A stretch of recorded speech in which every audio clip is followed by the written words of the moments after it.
السلام علیکم ورحمۃ اللہ وبرکاتہ۔ تیسرے پارے کے مسابقے کے مشارکین کے لیے آج 24ویں کلاس ہے۔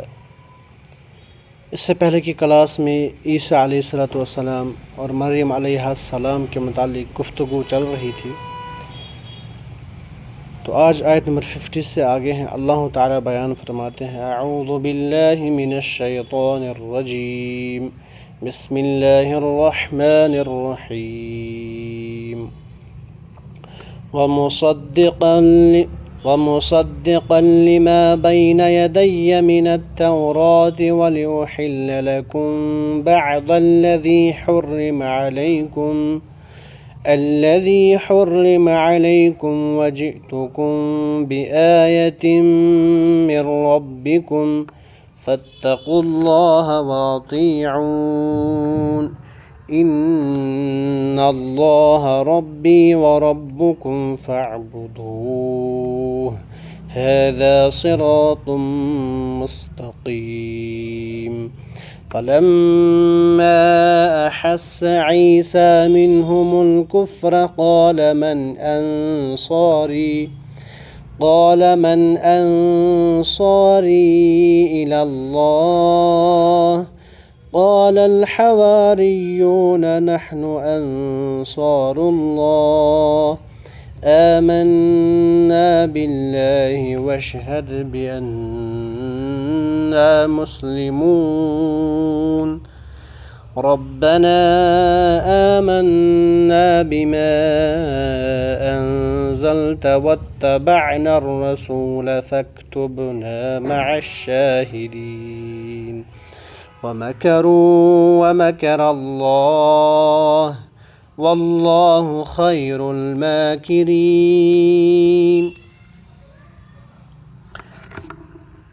اللہ تعالیٰ ان آیات میں بیان فرماتے ہیں، عیسیٰ علیہ السلام جب کہہ رہے تھے کہ میں اللہ کا رسول ہوں، اس کے ساتھ ساتھ انہوں نے یہ بیان کیا کہ میں تورات کی تصدیق کرنے والا ہوں، کیونکہ عیسیٰ پر جو ہے انجیل اتری تھی، اس سے پہلے تورات اتری تھی جو کہ حضرت موسیٰ علیہ السلام پر اتری تھی۔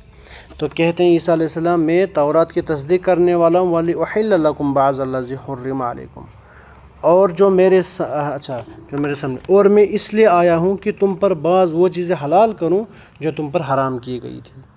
وَجِئْتُكُمْ بِآیَةٍ مِّن رَبِّكُمْ، اور میں تمہارے پاس تمہارے رب کی نشانی لایا ہوں، اس لیے تم اللہ سے ڈرو اور میری فرما برداری کرو۔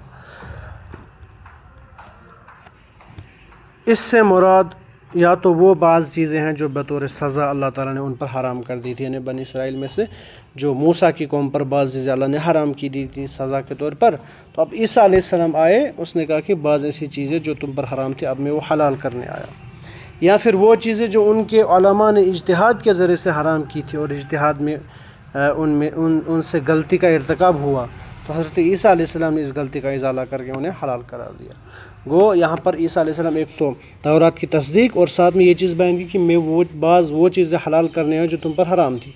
اب وہ چیزیں ہیں جو بعض موسیٰ کی قوم پر حرام تھی پھر عیسیٰ کے لیے حلال کی گئی، ایک قول تو یہ ہے، اور دوسرا قول یہ ہے کہ علماء نے اجتہاد کر کے کچھ چیزوں کو حرام قرار دیا تھا، پھر عیسیٰ علیہ السلام نے اس کا ازالہ کیا، اس غلطی کا ازالہ کیا تو ان چیزوں کو حلال قرار دیا۔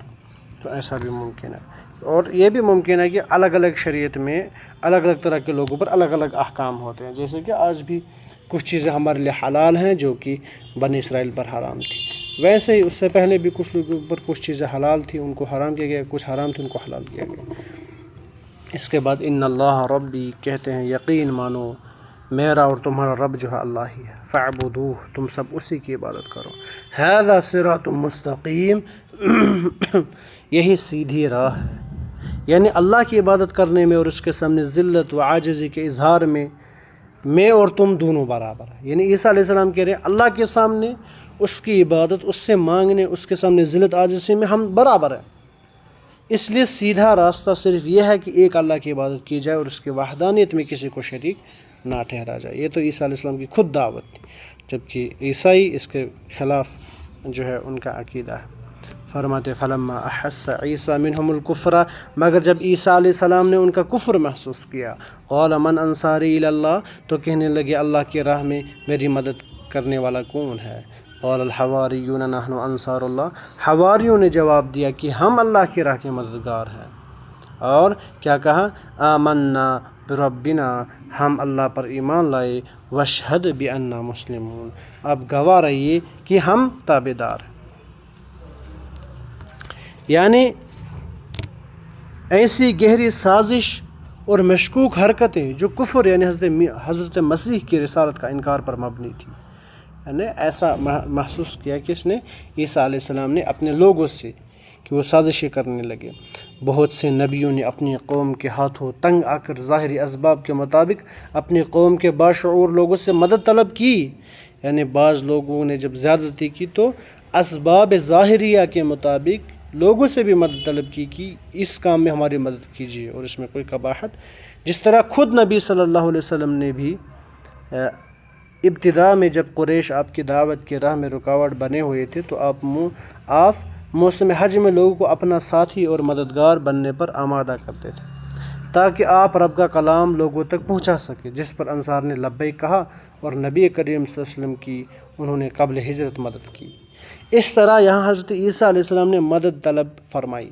یہ وہ مدد نہیں ہے جو ما فوق الاسباب طریقے سے طلب کی جاتی ہے، یعنی جو ظاہری طور پر ایک انسان کی قدرت میں نہ ہو، جو کہ اسباب سے باہر ہو، جو انسان کی قدرت میں نہ ہو، یہ وہ مدد نہیں ہے، بلکہ اسباب کے مطابق مدد ہے یہ، ٹھیک ہے؟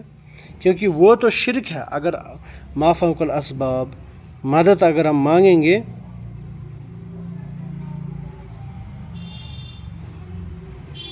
تو وہ شرک ہے۔ ہر نبی شرک کے سد باب یعنی اس کا دروازہ بند کرنے کے لیے ہی آتا رہا، پھر وہ خود شرک کا ارتکاب کس طرح کر سکتے تھے؟ لیکن قبر پرستوں کی غلط روش قابل ماتم ہے کہ وہ فوت شدہ اشخاص سے مدد طلب مانگنے کے جواز کے لیے حضرت عیسیٰ کے قول من انصاری الی اللہ سے استدلال کرتے ہیں۔ کتنی بڑی جہالت ہے، اللہ تعالیٰ ان کو ہدایت نصیب فرمائے، آمین۔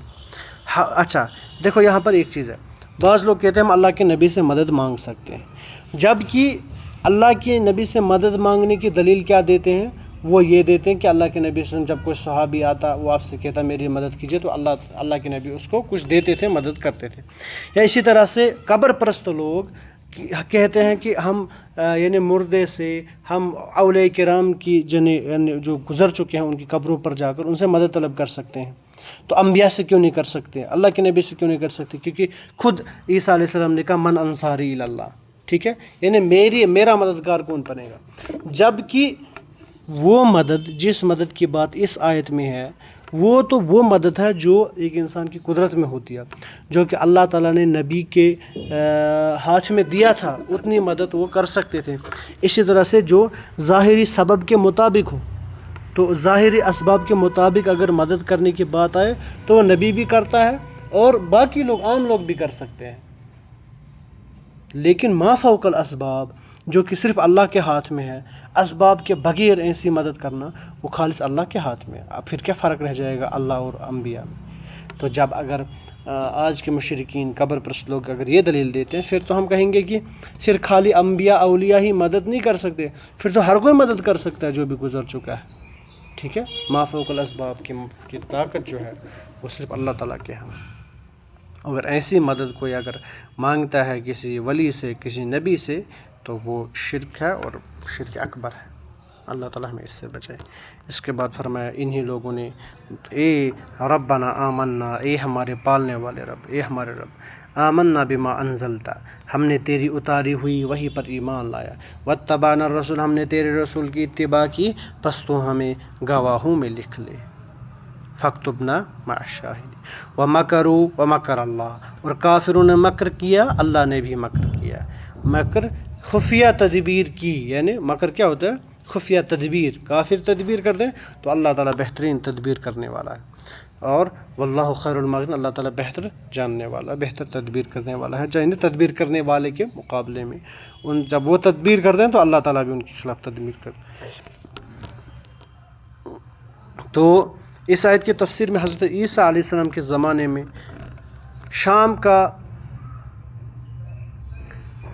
علاقہ رومیوں کے زیر نگین تھا، شام کا علاقہ رومیوں کے تحت تھا، یہاں ان کا جو حکمران مقرر تھا وہ کافر تھا۔ یہودیوں نے حضرت عیسیٰ علیہ السلام کے خلاف اس حکمران کی کان بھر دی، ٹھیک ہے۔ یہودیوں نے کیا کیا؟ عیسیٰ کے خلاف، جس طرح سے اللہ کے نبی صلی اللہ علیہ وسلم کے دور میں جب صحابہ حبشہ کی ہجرت کرنے کے لیے گئے، تب بھی مشرکین مکہ نے یعنی اس کے کان بھرنے کی کوشش کی، جو کہ نجاشی بادشاہ تھا، لیکن اللہ تعالیٰ نے اس کا دل جو ہے کھول دیا تھا نہ۔ یہ یعنی انہوں نے کیا کان بھرے؟ یہ نعوذ باللہ بے باپ کے اور فسادی ہے، یعنی یہودیوں نے نعوذ باللہ عیسیٰ کو یہ طعنہ دی بنا باپ کے اور فسادی ہے وغیرہ وغیرہ۔ تو حکمران نے ان کے مطالبے پر حضرت عیسیٰ علیہ السلام کو سولی دینے کا فیصلہ کیا، لیکن اللہ نے حضرت عیسیٰ علیہ السلام کو بحفاظت آسمان پر اٹھا لیا اور ان کی جگہ ان کے ہم شکل ایک آدمی کو سولی دے دی، یعنی اسی جیسا ایک شخص سامنے آیا تو اسی کو انہوں نے سولی دے دی۔ تو مکر عربی زبان میں لطیف اور خفیہ تدبیر کو کہتے ہیں، جو کہ ہلکی اور خفیہ ہو۔ اس معنی میں یہاں اللہ تعالیٰ نے خیر الماکرین کہا گیا اللہ تعالیٰ کا۔ تو یا یہ کیا ہے؟ یا یہ مکر برا بھی ہو سکتا ہے اگر غلط مقصد کے لیے ہو، اور خیر اچھا بھی ہو سکتا ہے اگر اچھے مقصد کے لیے ہو۔ یعنی کبھی ایک انسان خیر پھیلانے کے لیے، خیر کے لیے بھی مکر کرتا ہے، مکر یعنی تدبیر کرتا ہے، تو وہ اچھا بھی ہو سکتا ہے، اور اسی طرح سے انسان برائی کے لیے بھی تدبیر کرتا ہے، مکر کرتا ہے، تو برا بھی ہو سکتا ہے۔ تو یہاں پر اللہ تعالیٰ کی مطلب کی طرف جو ہے مکر کو منسوب کیا گیا، یعنی ان کو اللہ تعالیٰ یعنی ان کے خلاف پھر اللہ تعالیٰ اسی طرح سے تدبیر کرتا ہے جو دین کے ساتھ اللہ کے اولیاء اور انبیاء کے ساتھ تدبیریں کرتے ہیں، ٹھیک ہے۔ تو آج کے لیے اتنا کافی، انشاءاللہ باقی کل کی کلاس میں دیکھتے ہیں۔